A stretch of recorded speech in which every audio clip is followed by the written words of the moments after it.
görüşürüz. Alakvelle bilişiriz. Ona kayırışırız. Aman duylarla aydınız. Aydınız görüşürüz. Alakvelle bilişiriz. Ona kayırışırız.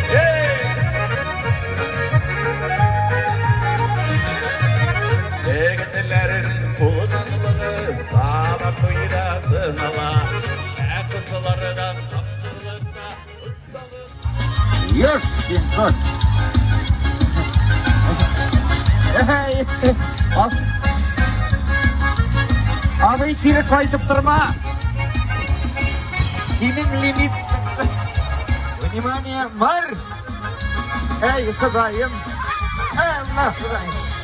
Sen bana gacittin Ali. Haydi. Hey tigide. Sen olay sikirme bütün yerin sikire.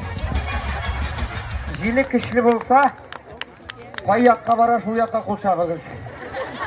Sizin karşınızda spagetti kollega. Zubashistка dostum. Ул да болса, инде Алтын Барс премиясы лауреаты. Тим ТВ көбігізге таныш болған Зарина Асылкаева. Haydi.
Herkes konuşada oturmak diye.